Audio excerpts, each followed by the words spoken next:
We're live, season 2, episode 10 of Teaching Tangents. And we were just talking that not many people watch this, and I don't really care. Honestly, I don't mind, because the experience of going live on YouTube, the experience of seeing yourself on video and talking and having a conversation video, I think is incredibly useful. I don't mind either, because I hold myself and I publish more episodes more regularly of this than my other podcast that I'm getting back onto, but it takes a long time to work on, and I'm being too precious about everything on the sound editing for probably no reason whatsoever. There's enormous value for me in our conversations. So if a few other people find value in it, great. And it takes very little time aside from that. Where I should spend a bit more time is to update the episodes for the audio version. But otherwise, it takes this hour and that's it. It doesn't take me any more time than that. So that's very valuable, because sound production and time to do that is, anyway, it's worth it for me. So yeah. And so this is every week, Willem takes a question and answers it from me, and he doesn't know what it's going to be. Yes. So, and usually the questions are from pupils that I teach or pupils that you teach. Would you call them students? You wouldn't call them pupils. There is distinction, isn't there? Yeah, I think is it after high school you don't call them pupils anymore? I don't know. But that's traditionally it. But sometimes I will call the older people in my school students and the younger ones pupils. There's something about it. It's probably age related, but definitely once you're at university, you're a student. You're not a pupil. Or maybe it's the interesting thing is that there's still the word. I mean, in French, there's élève for pupil. Typically is not used, but it could be, and I might use it from time to time for my students. Partly, at least that's my interpretation. It's already a tangent before we start, as usual. So this is where I don't know where a bunch of people tune out. They're like, okay, I'm done with this. We have a high drop-off rate, but then all videos do. I can go into the stats and look at the drop-off rate. Like, there's not that many people watch the whole hour of recording, but I don't really care. I personally listen to a lot of hour-long or more than an hour-long podcasts and video conversations. So I know that I exist as this audience. Or the audience exists because there's me, at least. And I know very popular shows that there's hundreds of thousands of people following long conversations. And even longer than an hour, there are some people. 2-3 hours. We were talking about hardcore histories the other day. That's like, what, 3? I've never listened to it, but it's usually 2 to 5, 6, 7 hours broken down. Usually episodes are 3-4 hours long. Yeah, that's what I mean. One episode, 3 hours? Wow. Yeah, I listen to interviews that sometimes go for 3 hours, or watch on YouTube anyway. The school where I teach is a private school where while it's post high school degrees, one of the things that those students are paying for essentially is to still be in class in the same way that they are in high school. There's classes of like 20, 25 people. Whereas if you go to university, you'll have amphitheater classes with like hundreds of people where you don't have any, you either keep up or you don't. There's nobody to support you. You have to manage your own self, and it's difficult as a student. So here, there's a lot more support from teachers in a way that a classic university doesn't offer. But you pay for that service, I guess. Yeah. So I guess that's also another reason for thinking of them as pupils, is because I still have a class of like 20 to 30 people. Well, this distinction of pupils and students could be interesting when it comes to the question. Cool. So today's question is from one of my students, and he's worded it in an interesting way, but I'll give it to you how he said it. So, how rare would you say it is to be school dumb and really successful in real life, i.e., earn lots and lots of money? Okay. I love the earn lots and lots. What's school dumb? Does that mean you only did high school or non-high school, or? So school dumb would be it would be like not very good at school, not very good academically achieve. No academic achievement, but still make lots and lots of money. Because I asked him when he said, lots and lots of money in his book? or her. I don't know. By the way, we won't. I guess it's him. Okay. But because he said successful, and then I said, well, how do you measure success? And he said, well, earn lots and lots of money. But what's and that? That's a good question, because do we make 100K a year, 500K a year, 70K? Okay, all right. So he was talking in terms in because I suspect that when you're in high school, depending on your educational background, you might not have a good idea of what lots and lots of money a year means. Yes. Yes. So he was saying that by the time he was 20, I'm pretty sure he was saying that by the time he's 25, he wants to be earning 90K, £90,000. Okay. That was my exact response. Okay. The guy's got it all figured out. Yeah. Yeah, because we were breaking down. We were actually, and as part of my teaching, I have to teach about mortgages and savings and all the different kinds of parts. Teaching them to be really, really good little citizens. Yeah, of course I am. Operating within the system. It's in the syllabus. And then I'll go off on a whole thing. I'm still amazed that this is, I know I've been mentioning this book for the past 3 or 4 sessions. Oh, I need to watch it. So good. Read it even. I mean, the subtitle is called Birth of the Prison. And you begin the book thinking this is the whole thing about the penitentiary system. And you realize this is the prison he's talking about is society in general. He's not talking about prison only. He's talking about everything. And it's scary because he's like, yeah, the prison is a bit like this, but you're like, and he says, no, but prison, schools, hospitals, workplaces, just barracks of military organizations, and the prison too. It's all the same. And it's terrifying. Super interesting. Is it? There must be a chapter about the Panopticon. Have you ever heard of the Panopticon? Yeah, I have.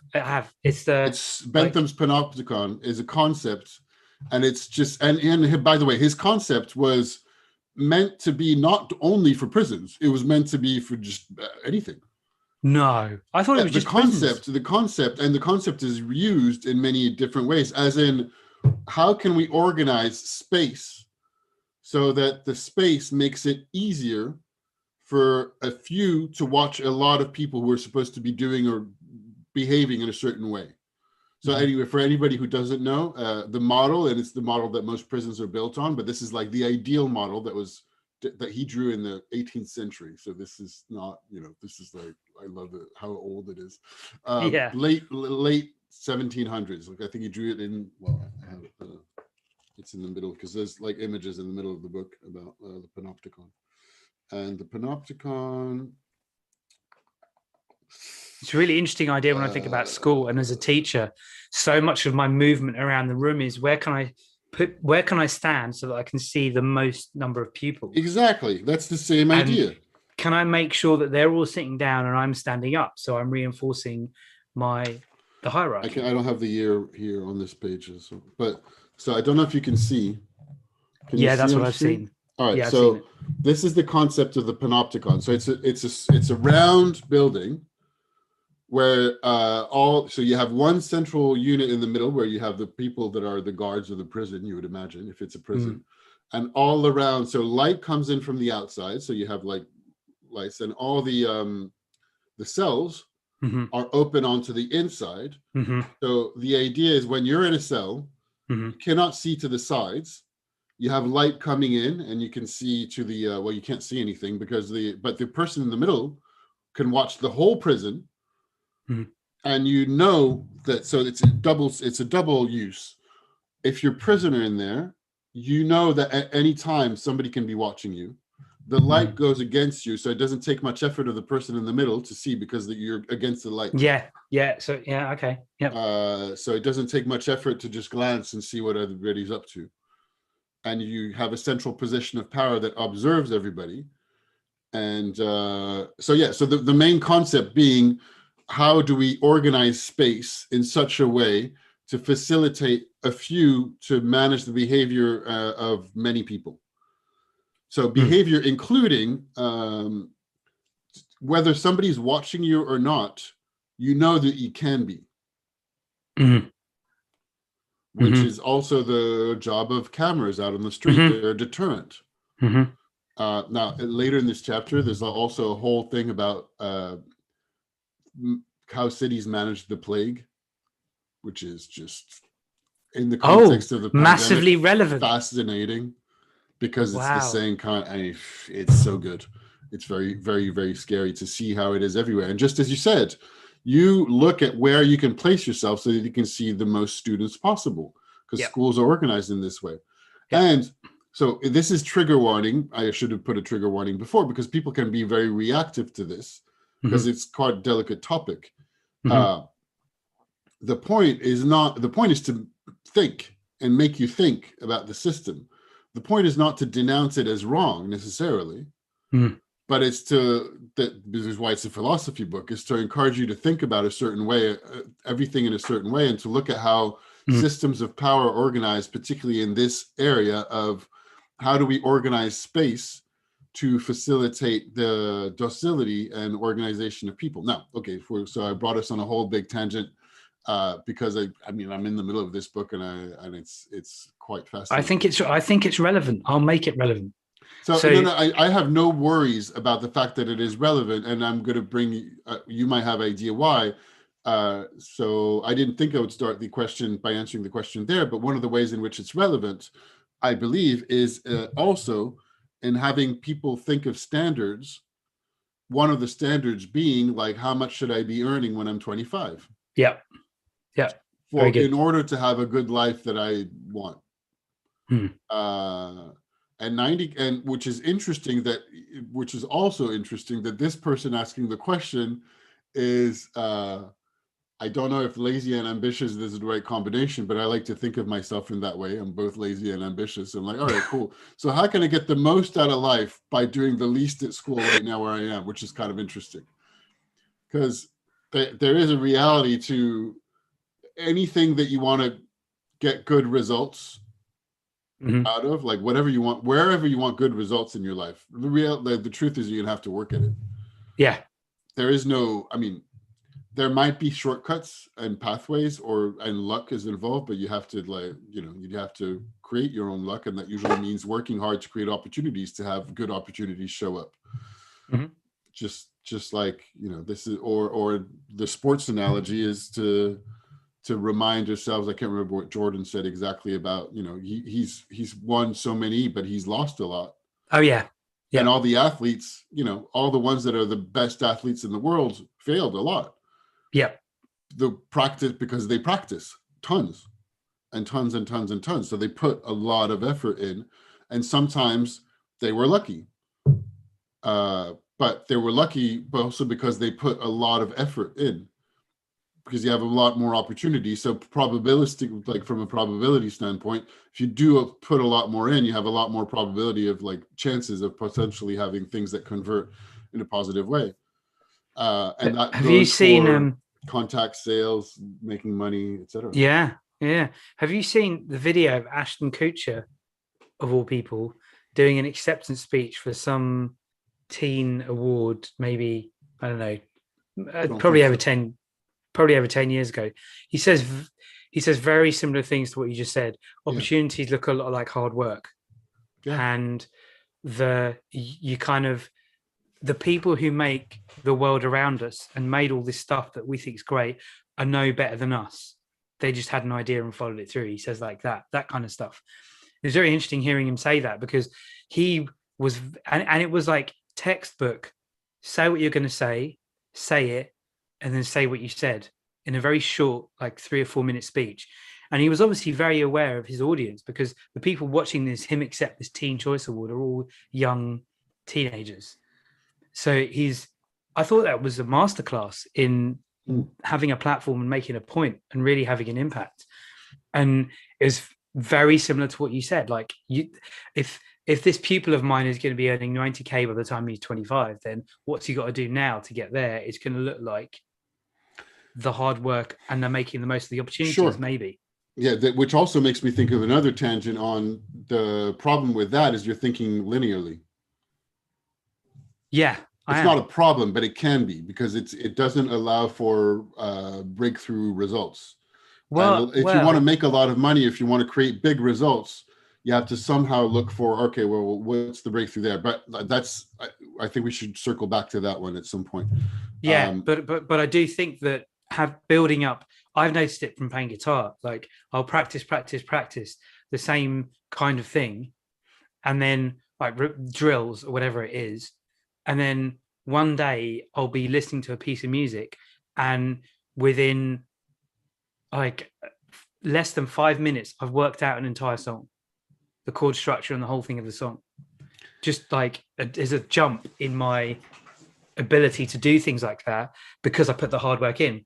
So I mean, we'll come back to that because but I think get questions from others. What also makes me laugh that all of your pupils or students, wherever, they typically, there's a lot of questions about that are concerned around like, I want to make a lot of money. Yeah. And they're always, I mean, I know that you tell me that and I'm amazed every time. So I'm like, we should get questions from other kinds of people. And I also do take solace in the fact that those ideas change very quickly. What do you mean? Well, once you go to university or you grow up with or maybe I'm wrong, but I like to think that opinions that what you think is important when you're 15 can change again when you're 16 and change again when you're 17 and change again when you're 20 of what's most important and what are you concerned about in terms of like, what are the questions driving you? I still find amazing that they're really concerned with like wanting to earn a lot of money, let's just get back to the question just quickly so that I make sure, because I got elements from the question, but I didn't get the heart of, can you say it again? I will. What's the, because I'm trying to get, what's the crux of like, what do you want to know? Do you want to know how to make a lot of money or want to know how to slack at school or something in between? I think the crux of the question is more to do with being good at school versus making money. But here's the question again. How rare would you say it is to be school dumb and really successful in real life, i.e. earn lots and lots of money? And lots and lots of money might be a millionaire, billionaire. How rare it is. Yeah, it's interesting. He said how rare it is. So if to properly answer the question, I should go look at statistics. But given this is not really the kind of forum where we answer statistical research questions, unless I just suddenly happen to have the info at hand. But this is such a random one. Yeah, I'm sure we can go and find a proxy. A proxy would be some number to help us evaluate more or less, how many people earn this much money who have not finished high school, for example. But I don't know. It just depends so much on situation. Like, you hear about very successful people a la Mark Zuckerberg who didn't finish Harvard. Bill Gates, Steve Jobs, but they were already in very specific kind of, so I mean, he was already at Harvard, Mark, for example. So where was Bill Gates at uni? I don't know. He did drop out. I don't know. And Steve Jobs, was Steve Jobs at Stanford? Possibly, and then bummed around. I think that's the case. I don't know. Leave us a comment, correct us. But I don't know. But you got to remember those are very specific cases. They come from really strong academic, wealthy environments. I think that helps. I think I could be wrong. I'm probably making a bit of a blanket statement there. But they're also like just out of bounds, out of norms geniuses. Where they got bored with what's going on in Harvard and going, well, I can do better elsewhere. This is a really good point. The fact that they are specific cases, it's those specific cases that the pupils I teach will latch onto. Well, because they're outliers and my God. Like the Outlier book from Malcolm Gladwell. And we have a culture of celebrating amazing stories. I mean, actually not just a culture, because it's human. It's human to latch onto specific stories. But it's also easy to forget that every overnight success has spent a long time working at it. I think what you're saying is the crux of how to answer the question. Because I see the same thing with younger pupils. I want to be a YouTuber, or have you heard of this YouTuber? Not knowing, as we've demonstrated, because we've got so many people watching our YouTube live stream every week, and we're making millions from it. Well, obviously not, but the pupils who've now started to latch onto you and I talking and see your YouTube channel, have seen us talking on your YouTube channel, have started to say things like, are you making money from it? No. Like, and I will say, yes, I'm making loads of money. That's why I'm a teacher, or something facetious. and but that's it. Their thinking is, oh, if you're doing something and it goes out on YouTube or you have a podcast, then you're doing it because you want to make money. And I'm the same as you. The vast majority of people do not make any kind of money, and the ones that do got lucky, or but even whether they did get lucky or not, they worked hard at it. Now, maybe some were lucky and they would just happen to be doing this with friends, like so the guys from, actually, because we were just talking about this with other friends, and I was looking at a little bit of what they do, the guys from Critical Role, for example. So Critical Role is the most watched actual play Dungeons and Dragons show online. Like tens of millions of people follow this thing. And they raised millions and millions of dollars to have an animated version of the adventures that they do with friends. They're voice actors in the first place. Okay. Okay. So, and there's a lot of other Dungeons and Dragons or other role-playing game, tabletop role-playing game shows. Literally, it's people playing role-playing games, recording and streaming themselves. And there's people watching who watch that, either live or recorded. Okay, so they make money from raising money on Kickstarter, from money on Patreon, and from advertising, and from paid promotional stuff as well. Those guys, so it started a few years ago. I believe the way it started is they just said, well, let's just what if we just do film our Dungeons and Dragons game, because we're down and out, we're voice actors, we're kind of like not really making enough money, we're struggling a little bit, we have time to play Dungeons and Dragons, what if we put it online? A big voice actor lends itself to this. I'm paraphrasing and probably slightly misrepresenting their story, but my point was, they didn't go with saying, well, we're going to make millions doing this. They went, well, we have a bit of free time and we like playing Dungeons and Dragons. What if we actually just post it online, and maybe that's a way to get more work as voice actors or something. Like maybe we can capitalize it later. But for now, let's just do this. And then it started gaining traction. But what I meant by that is the work they did was leisure time for them, even though they invested work into it.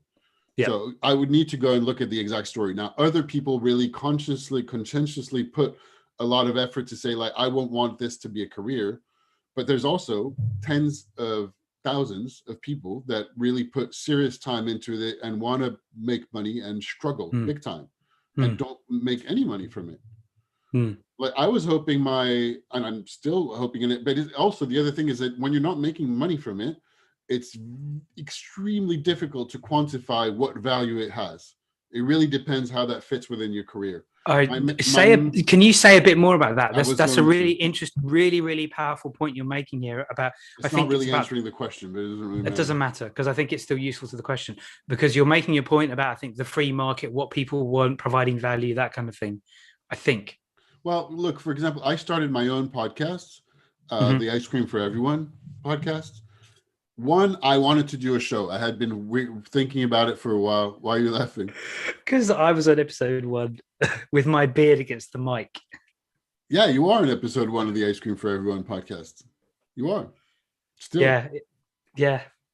That's why I'm laughing. And the first episode was a brainstorm about what the podcast should be about. And, really? Was it? Yeah. I don't remember. I actually don't remember. But okay, cool. Partly. It was about what you listen to, what the format could or should be, and God, even that sounds dated from where we are now and how we do things. To me, that's okay. Anyway, so anyway, I wanted. You started a podcast. I thought about a few different concepts. Anyway, long story short, I started a podcast, and rather than overthinking it, I said, "Oh, let's just do it and record something." Honestly, like a lot of people did a year ago with the beginning of the pandemic. I did this 6 years ago.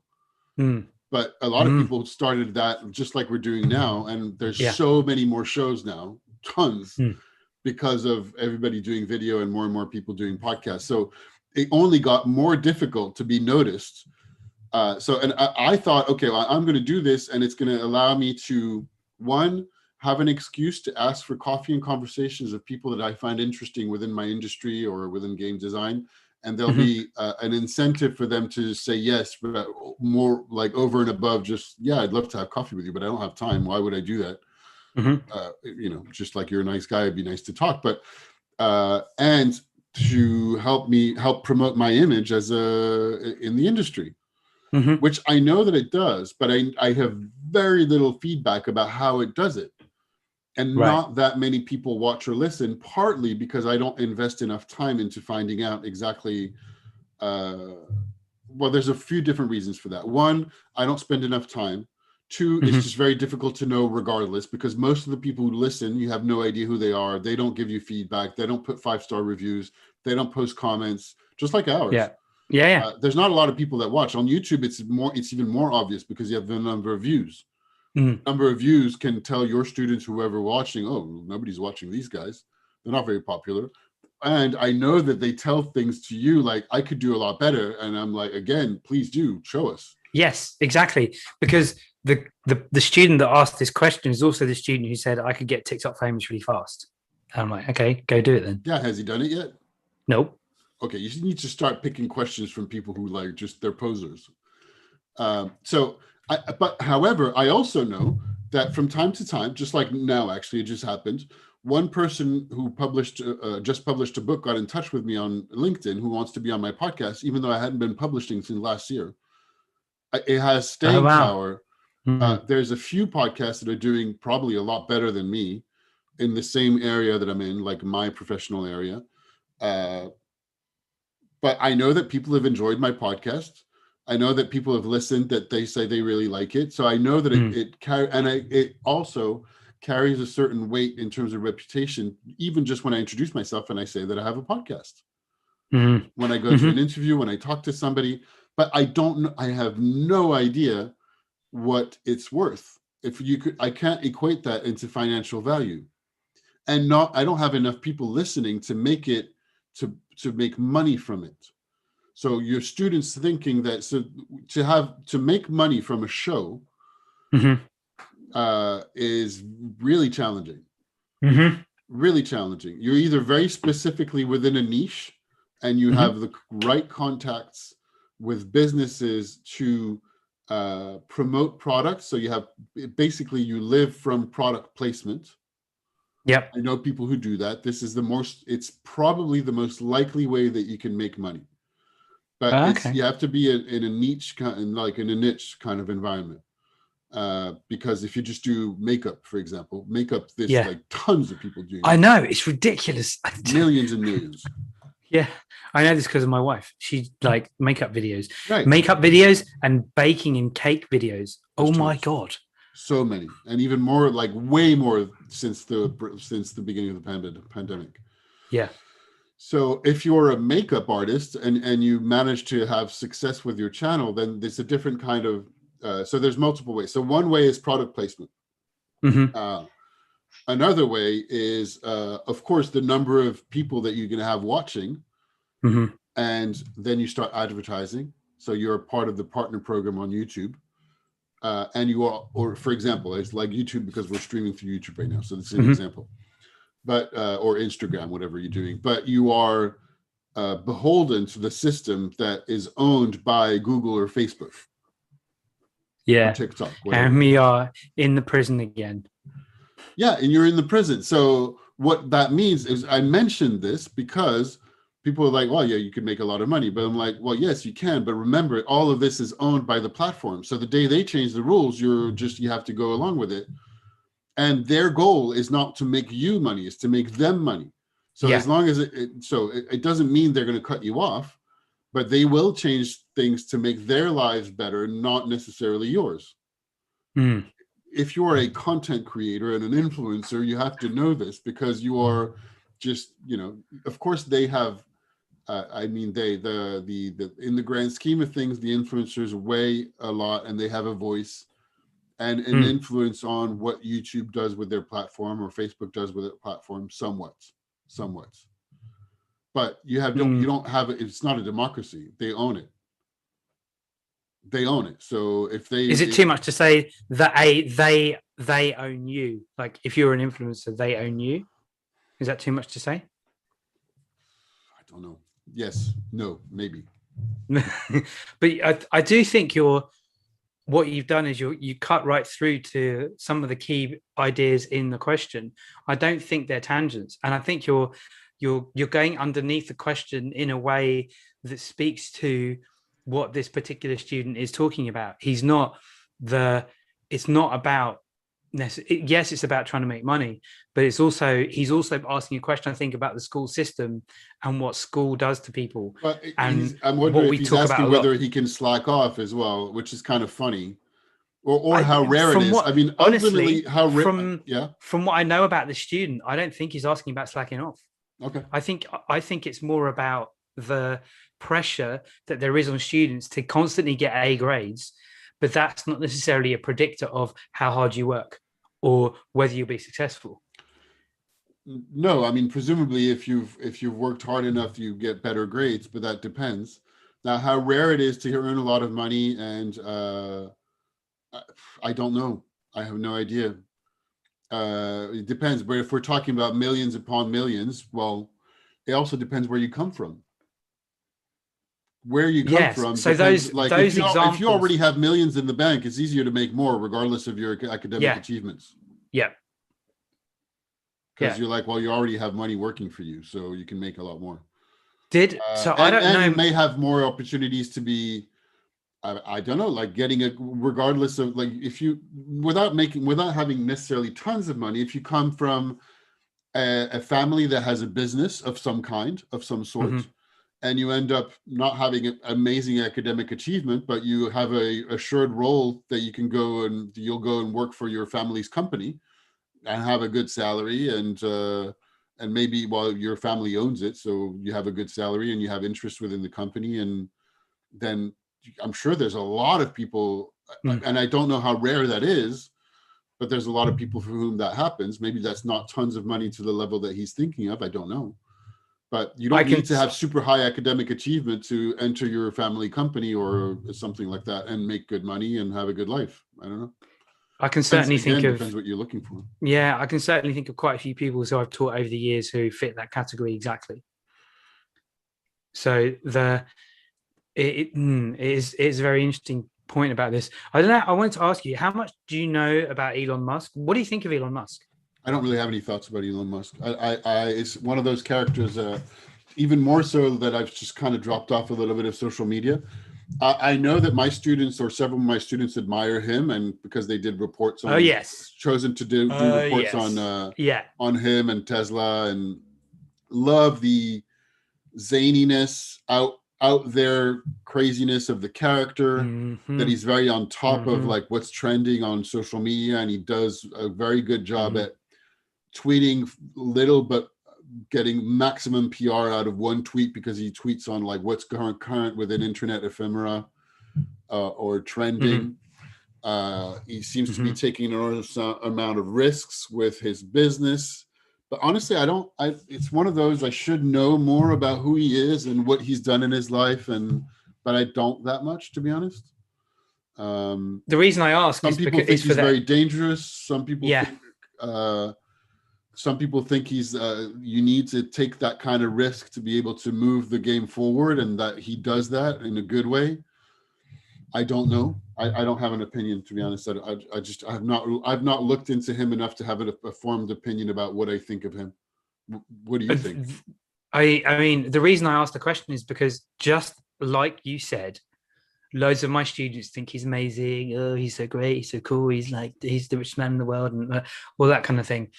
And from what I understand, there was a certain amount, and it goes back to what you were saying before, that if you're from where you're from can have a big bearing on how much money you make, if that's a measure of success.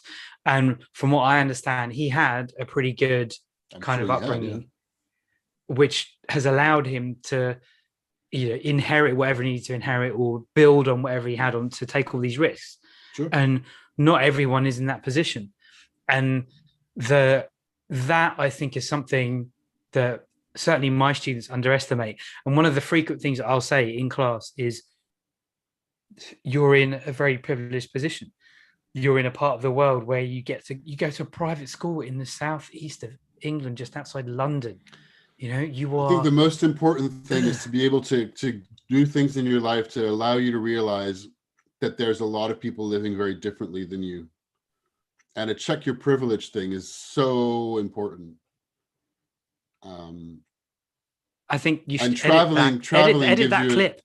Edit that clip and put it somewhere, because you just said something really cool. Same to the thing I said at the beginning. Editing and taking clips out takes time. No, I know, but it was really good what you just said. I should. That's the point. You know, yeah, it was really good. We're just like this show is just us. We're like self-congratulating each other. We're like, oh, this show's so good. Which is good. I think it's. I don't think we are. I don't think we are. I think we have. So? I think we go the full range. We're you know, if you, I am gonna just like, you know. No, but a lot of people. You're right. I am amazed how natural it is for me to think about multiple situations and to go. You do realize that, but then when I tell people who that. If I come across somebody who doesn't realize that there's a lot of other people that don't live like they do, but they just say generalities like, oh, this is how it is for everyone. You're like, no, it's not. It's not like this for everyone at all.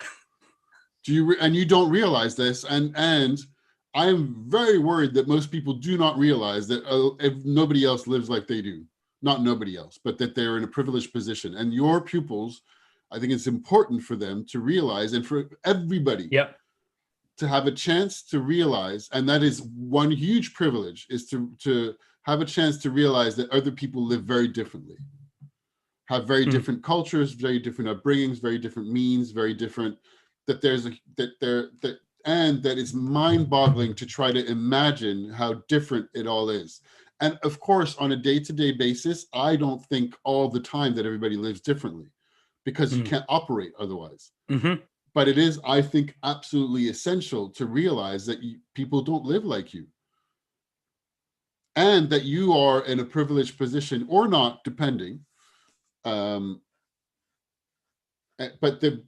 it's easier for people in privileged position to not realize how it is for others. Mm-hmm. And those are the ones who easily make throwaway comments like, well, you know, the poor people just should get a job.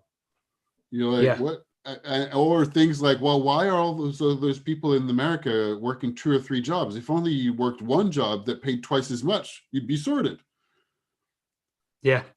And they're like, wow, really? This is how you think? You do realize that the people who work 2 or 3 jobs don't do this for pleasure, right? They don't have any other option. Yeah. They cannot see any other option. They're exhausted. And they don't have the means, the education, the wherewithal, the opportunity at all to have that. You have that opportunity.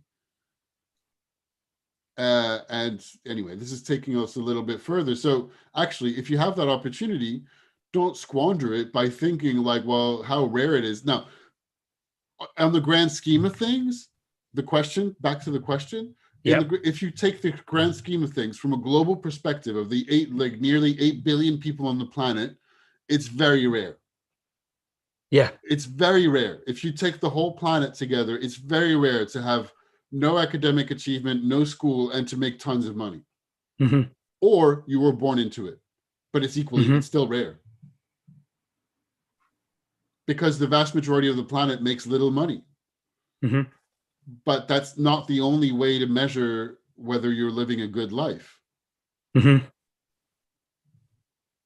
So, so that's a global perspective. Now, taking it, just narrowing down, saying the UK or another Western country, UK, US, France, so where we are, ish. I say US because maybe some people in the US will watch this. I don't know. Maybe. let's say. Then it's still pretty rare. As you said, those pupils you teach are in a private school. That's not the majority of people. The majority of what's the percentage of kids going to a private high school ish in the UK? 10%, 20%, 30%?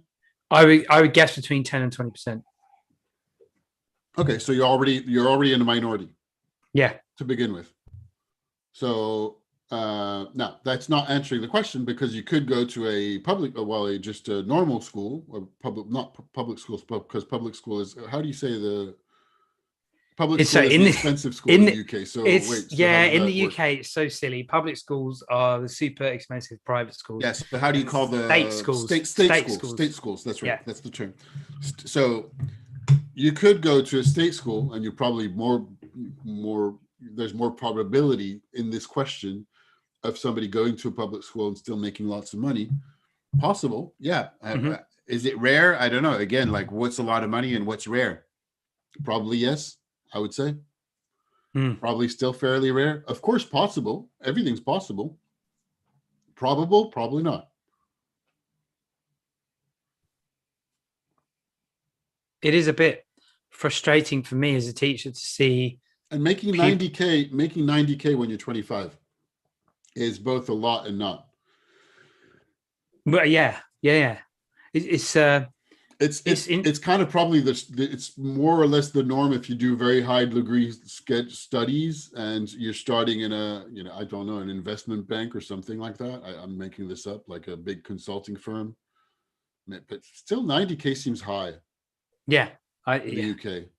No, what's the starting salary for like a really good, if you come out of a really good school and go investment banking or big consulting firm?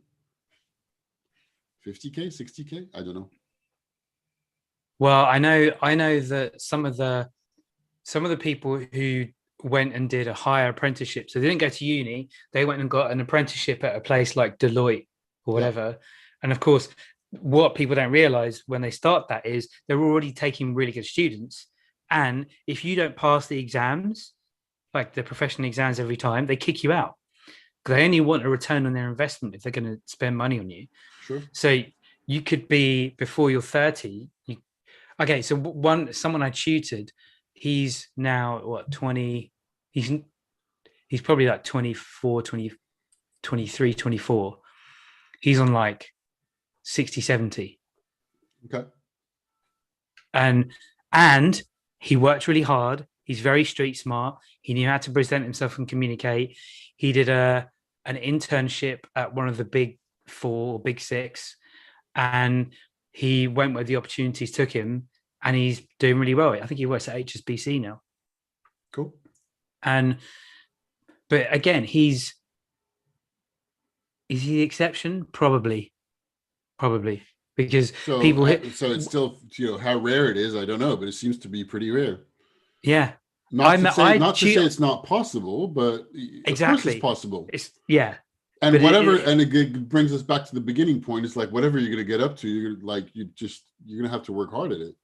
Yeah. So, and that's put a lot of effort, put a lot of hours, put a lot of whether it's your academic achievement or whatever else you want to do, but also focus on what gives you some pleasure. Because otherwise, I mean, I also don't really believe in just working yourself silly to just have a numbers objective about how much you want in your bank account.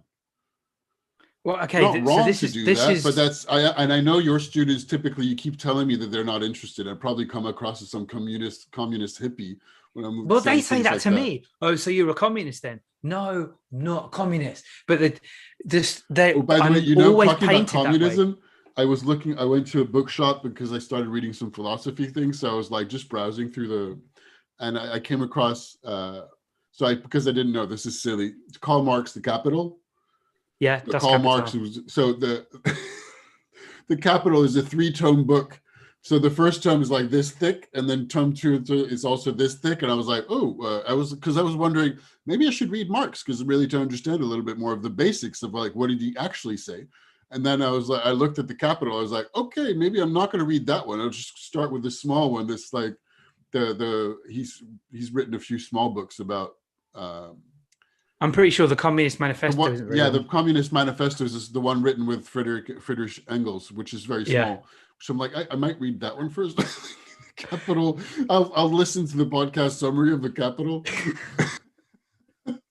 It's true, but I think it's partly teenagerness to want to categorize me. But whenever you start talking in that way, because again, a lot of my pupils will say, "Oh, I want to retire by the time I'm like 50, 40." So work really hard, earn loads of money, retire. That is the theme that runs through a lot of the Well, pupils. there's a lot of Not people who said that that find a was going to job be that's a fulfilling, or success. we've talked about. Anyway, yeah. I thought that was a good idea too, but I didn't you do did? that at all. Really? Yeah, of course.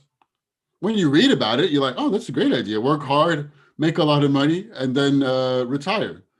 But I never did the things that were required to get there. I don't think I ever thought that.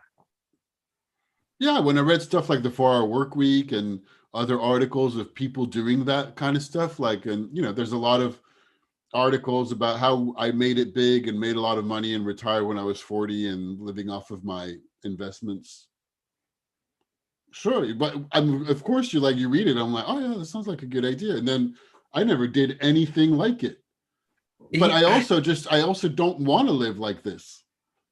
I'm much happier working a few hours a day and doing something that I enjoy. Now I don't know. I really don't have the right answers. That's all I've got to figure it out, is even though I know a lot of stuff, I feel like the more I go and the less I know.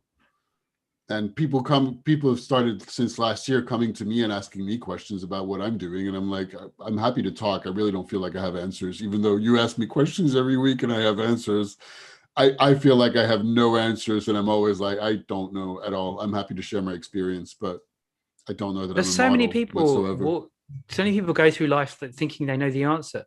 I think it relates to what you're saying about being willing to understand there are other people who live in a completely different way to you do, and you realize what a privileged position you're in. I think it also relates to knowing that, or this is going to sound weird, knowing that you don't know. Yeah. Knowing that and there's only just having the humility to want to know, and also be able to socially accept that, or say publicly that you don't know something, which is not great socially. True. It takes something. A lot of people are not willing to say they don't know, or to answer I don't know to any question. I'm usually fine with saying that. And then I learn and I listen, because most people are very quick to say how things should be done. Yep. And when you listen, you realize that their opinions are based on thin air most of the time. Yep. Very often. Like, very few people are actually informed, but they're very convinced of their own position. And if you ask, like, where does your position come from? And they're like, oh, well, just, You're like, well, okay, I got it. Your position's based on nothing, but let's not question any further. It's true. I've talked to so many people. I was at parties last summer where that happened, and people had like very, very firm opinions about something. I was like, oh, cool. Where does that come from? They're like, well, just, there are a lot of proof to show that. I'm like, this is why reading books is important. Yeah. Go and read the Communist Manifesto. Actually, no, go and read. I mean, you could, but go and read. You should. But also, just calling people communists is like, all right, do you know what communism is? I don't really. Yeah, I get. I think I know the basic idea, but then I could easily say, well, wait a minute. I think this basic idea that I'm citing is socialism. And socialism and communism are different as well. And there's different definitions for the both of them, and that's like, it's outside the scope of the question. It's soon time, so I don't think I'm going to go there.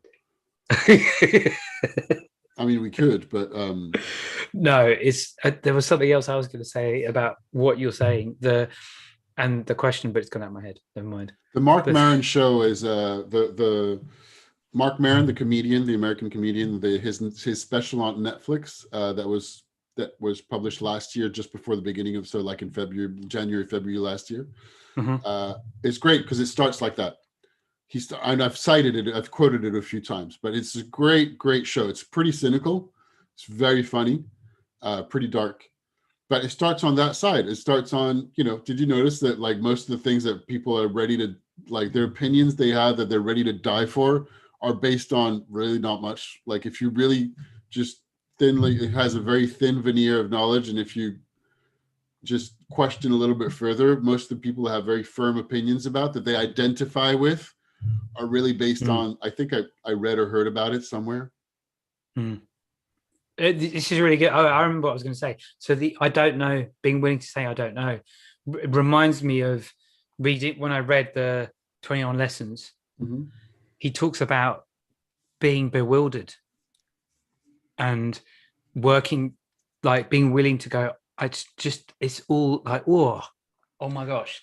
He also talks about how knowledge and power are incompatible. You can't pursue both of them you can't specialize in both of them, which I thought was an interesting thought.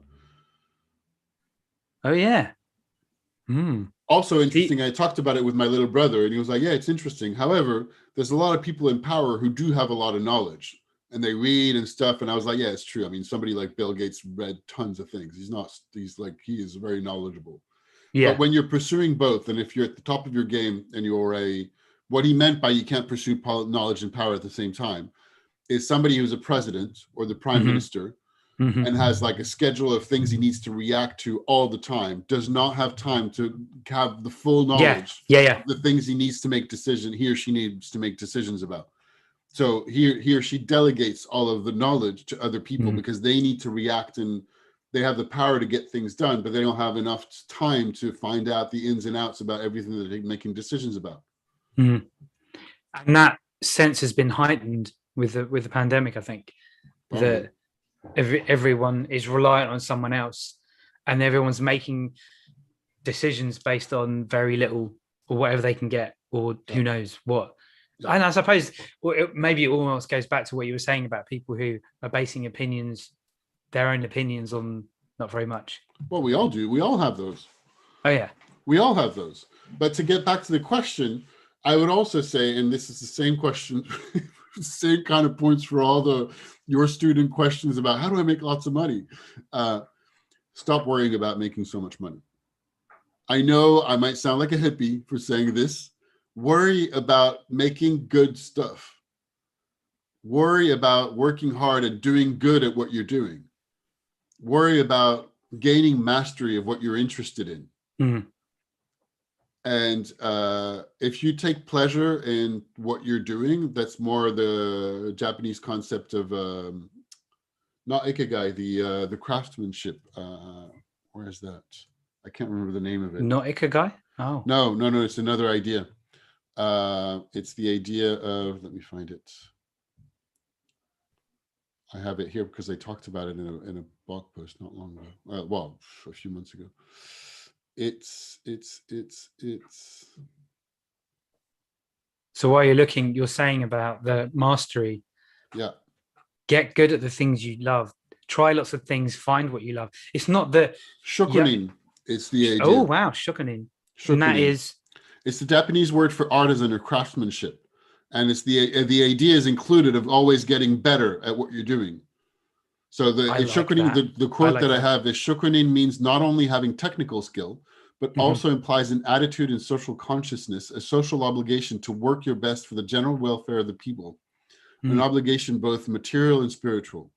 So this idea of getting masterful at what you're doing. In the documentary Jiro Dreams of Sushi, or there's another one about the swordman. There's a bunch of different examples of this Japanese craft. And shokunin I love that. I love that. But it also, in the same word, is the idea that you should always get better at what you're doing. So it's continual improvement and development. But also within that, there's contribution. There's thinking about the social... because if you're great at what you're doing, you'll be a better cog for the overall machine. I think that's what that means. As in, if you're imagining that the word, because it's an old word, it comes from like all society works together in harmony. I'm making this up. I think it's coming from this, so don't quote me on it. But I think this is where it comes from, because it's kind of a Buddhist and Confucianism.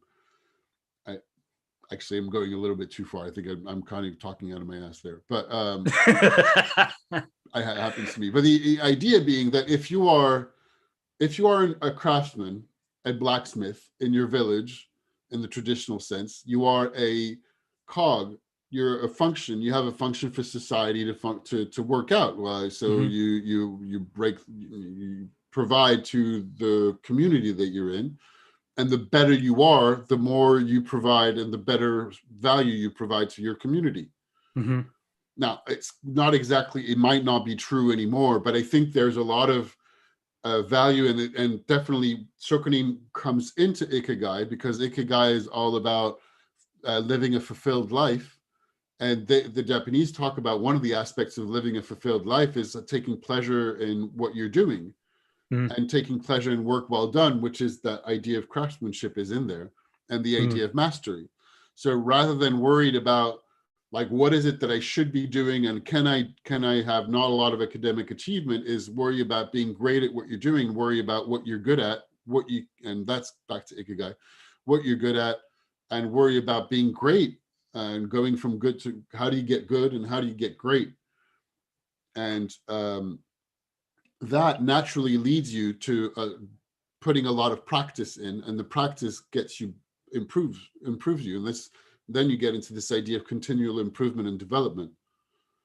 It's brilliant. And if you're good at what you do, and this is back to the Alan Watts thing about, like, rather than worrying about money, worry about doing something that you love. And if you're good at it, people will seek you out. And because you create a market for yourself, and this is not communist at all. If you're good at what you're doing, then there's a market for what you do, or there can be. And That's being really good is not enough. Being good is not enough. Particularly if you want to be good at something that there's millions and millions and millions of other people doing the same thing, and what is you can't compress. What's incompressible? Incomprehensible? No, that's not a word. What you can't change is we only have 24 hours a day. Okay. And you only have so much leisure time to dedicate to watching YouTube videos. There's only so many people on the planet watching YouTube videos. So yes, you can watch them double speed. But my point is, if your plan is to be a rich influencer, you can, but being good is not enough, because you're competing with not only tens of millions of other people doing exactly the same thing that you're doing, but you're competing with everything else that people can spend their time on. So what I'm getting from what you're saying is that going within and looking at what you really enjoy is a really powerful way of discovering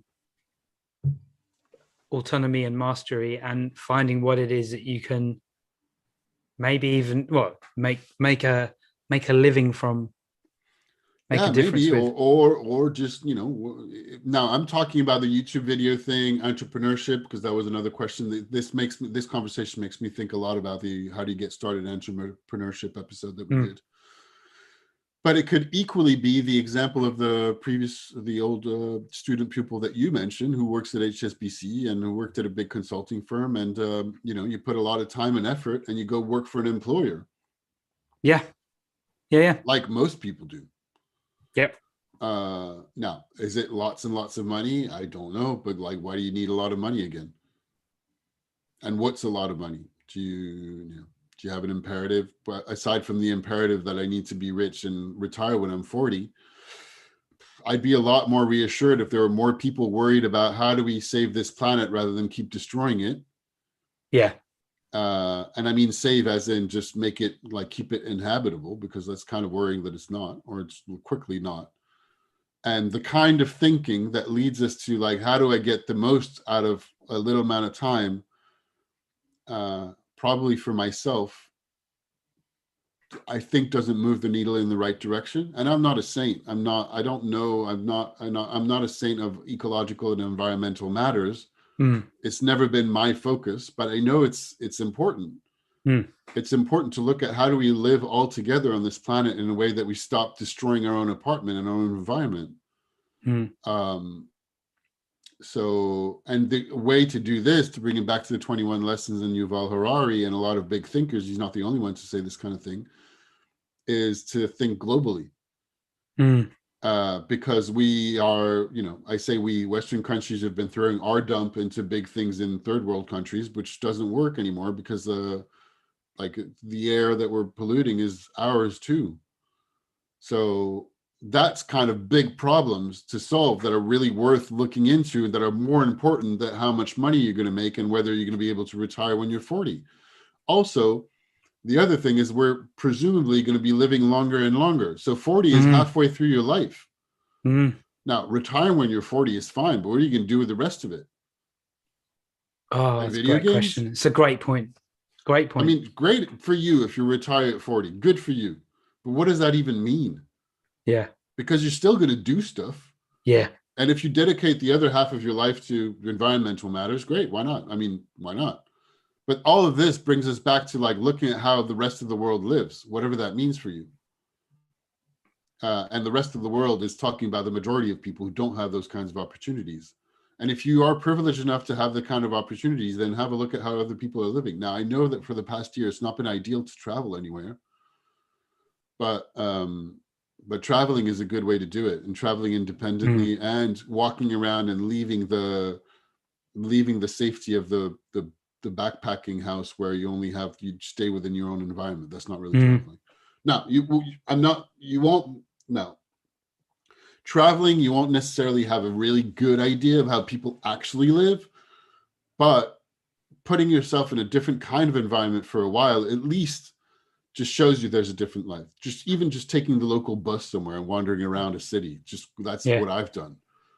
Just even that, and just like find yourself, that was years ago, but find myself on the side of a road with an old bus that had broken down and sharing cigarettes with people and just not sharing much else, to see that like these people are really not like me at all and I'm not like them, but we're sharing a cigarette on the side of the road for now, and that's it. And just like I've been lucky enough to be invited on the porch of places because they were partying and they're having drinks in Laos or other places, and share a cigarette and a glass of alcohol, and very like a few words spoken half in English, like my 3 words of Lao, their 3 words of English, and have an experience of like, these are completely different people than me and I'm completely different from them, and we're sharing a moment. It sounds completely ridiculous, but at least I was like, I think this is completely just so far from who I am and what I know, that it's humbling. And I think it's important to have those kinds of experiences in life. I get what you're saying. It really, there's a few things you said in today's episode that have really been quite thought-provoking, and the way you've zoomed in and zoomed out of the conversation of, it isn't just about, maybe it's not just about making money. Maybe it's about exploring what you're great at. Maybe it's about realizing that people live in different ways. And maybe it's about who you are and what you bring and what you can make of each moment. And it's this, who you are in the small, but also the big, we're part of something bigger. We're all, I think that phrase, used a great phrase. We're destroying our own apartment. And it comes down to like, we're destroying our own backyard. And the people listening, your pupils, may not realize, but they come on the side of probably people who have more opportunity, more privilege, and more power, even though it might not seem like that to them. And if you think of the Spider-Man thing, with great power comes great responsibility. And if you allow yourself to think of yourself as somebody who has power, because you do, or you have, then you are also somebody who might be able to create opportunities for others who don't have that much power. And I don't know what that means. I don't mean to say that you should go abandon everything and go take care of poor people, but maybe you could. And maybe that, I don't know what that means, but I think it's a good thing to keep an eye on. And I think it's a good thing to be asking yourself, because I think it does lead to you discovering what unique thing you bring to life, and then exploring it and discovering you do have something to offer. Everyone has something to offer. Everyone has something to bring to the party. And it's the more we can all do that, the more we can stop destroying our own apartment. Yeah. Thank you. There we go.